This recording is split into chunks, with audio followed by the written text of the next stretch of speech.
Martín Zurita ya con nosotros. ¿Cómo te tengo que presentar, Martín?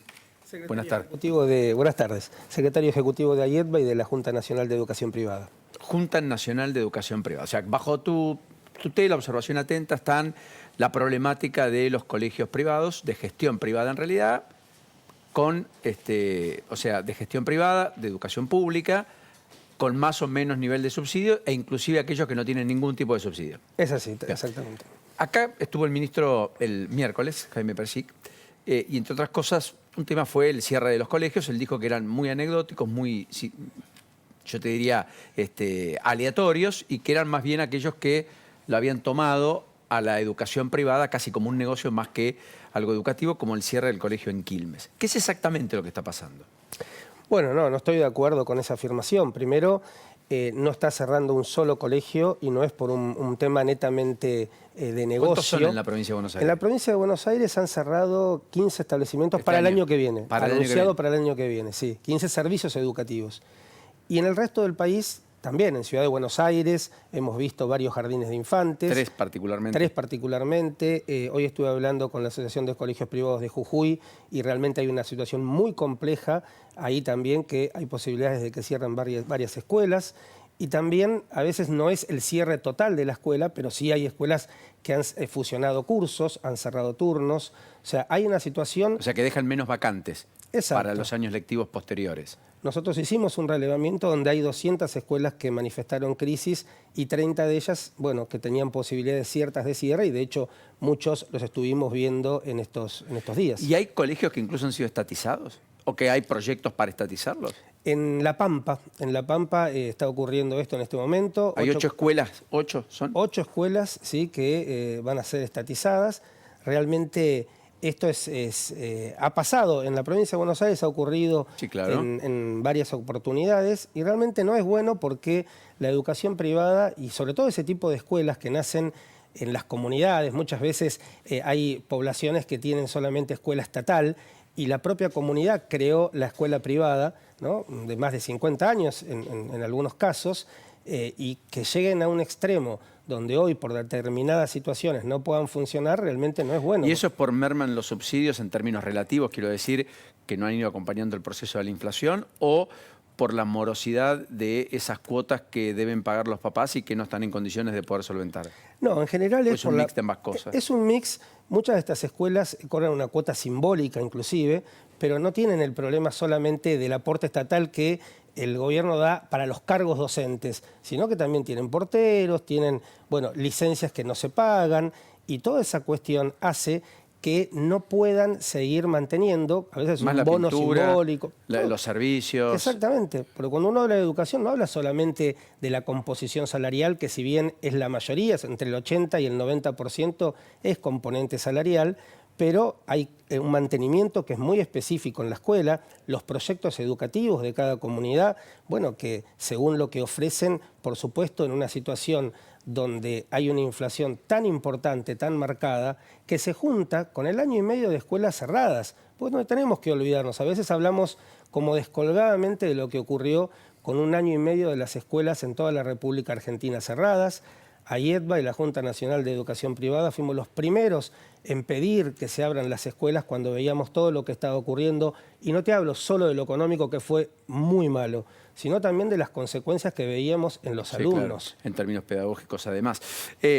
Ahora, Martín, entonces el cuadro de situaciones donde hay un repliegue de lo privado, en virtud de todas estas circunstancias que estás contando, no es una situación aislada, tampoco es la situación más común, vale la pena decirlo, tampoco para alarmar, pero empieza a haber ahí un semáforo amarillo que, si no prestamos atención, puede significar una crisis de proporciones en los próximos meses de no abordarse. Sí, nosotros en mayo hicimos este informe donde alertábamos. Tenemos que reconocer que en la provincia de Buenos Aires se ha ayudado muchísimas escuelas, el gobierno con aportes estatales, esta semana salieron varios, todos los meses, pero de las 2.000 escuelas sin aporte estatal que tiene la provincia de Buenos Aires, la provincia de Buenos Aires reúne a 6.300 escuelas, casi la mitad del país. Han pedido 1.500 escuelas. Subsidio. Claro. De las 2.000. De las 2.000. Porque ahí probablemente sí la demora o la mora, o la morosidad, entre un 15 y un 25 y hasta un 33% en algunos casos, corregime, genera un agujero muy difícil de solventar, si no hay espalda financiera sólida. Exacto. Muchas escuelas que quedaron golpeadas, de las que han cerrado 80, sobre todo jardines maternales y de infantes en la provincia, en el país más de 200, y las que no cerraron quedaron con muchas deudas, con créditos, con deudas grandes en el Instituto de Previsión Social, y no pueden trasladar el valor de la cuota que tendríamos que cobrar porque hay un límite en muchas comunidades que es lo que la gente puede pagar. Definitivamente. ¿Y el juicio laboral es un tema? Es un tema porque... Como el resto de la economía, quiero decir. Totalmente. Las escuelas, además de todas las características particulares que tenemos, los proyectos educativos y lo que significa para una sociedad, también somos pymes. Y esto es un factor que a veces no se tiene en cuenta y, como toda pyme y una institución privada, además de los servicios que aumentan permanentemente, de todo lo que tiene que ver con el mantenimiento del edificio, que es muy complicado, también tenemos las cuestiones laborales, etcétera, como las otras pymes, pero nuestro sector, para recuperarse, no es como tal vez el tema de restaurantes, que después de la pandemia hubo un rebote bastante inmediato. Muy fuerte. Nosotros entre 5 y 10 años calculamos que es la recuperación de las escuelas. Por eso muchas de ellas en este momento no lo pueden hacer a esa recuperación y lamentablemente... O sea, a la pandemia le vino la casi hiper.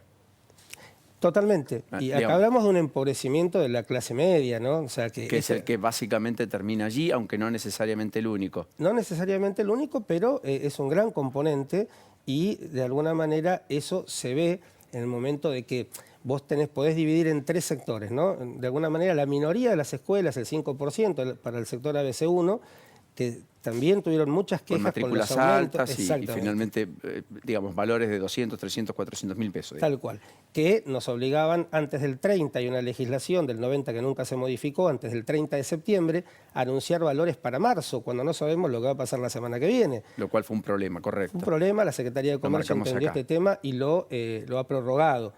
O sea que ese tema todavía está en el aire. Después tenemos escuelas que no reciben aporte estatal, pero que lo están necesitando, no lo necesitaban en otro momento, pero con esta situación sí, porque las familias no pueden acceder al pago, y las escuelas subvencionadas, que también en muchos casos no tienen, hay tal vez en el imaginario que el Estado da aporte para todos, para porteros y para toda la planta, y no es así. A veces es parcial ese aporte, y estas escuelas también están teniendo estas dificultades por la mora y porque, bueno, tienen un arancel sujeto a lo que el Estado determina. Martín, lo que has visto en las universidades con las campañas, en términos de la política más altisonante, con los casos en algunas escuelas, qué sé yo, ¿afectó también a la educación privada o está exenta?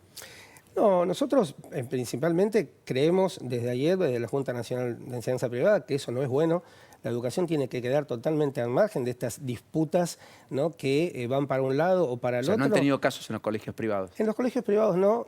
Se ha visto esto muchas veces en escuelas de gestión estatal, pero en los colegios privados hay un propietario, hay un directivo y realmente hay un ideario. Y hay mecanismos de sanciones y cuestiones que no se pueden hacer dentro del colegio. Y un ideario sobre todo que es el que el padre confía y realmente la escuela lo cumple, y en ese ideario, bueno, la cuestión política en términos partidarios no está. Por queda de la puerta para afuera. Queda de la puerta para afuera, que es lo que debe ocurrir, sobre todo en un proceso tan complicado como el que estamos viviendo, tomar partido de una manera como la que a veces vemos, consideramos que no está bien. No está bien el adoctrinamiento, no está bien las posiciones políticas que puedan inferir en un alumno, en un docente, cuando estamos en la educación, y la educación tanto de gestión estatal como privada, como vos siempre lo decís, porque muchas veces hasta funcionarios hablan de gestión de escuela pública refiriéndose, ¿no?, a escuelas privadas, y la escuela pública es la escuela de gestión privada y la escuela de gestión oficial, y ambas tienen que tener esta independencia de la política en términos partidarios. Martín, gracias, como siempre, enorme placer. Por favor. Esperemos que hablemos de cosas más gratas la próxima. Hasta la próxima. Gracias.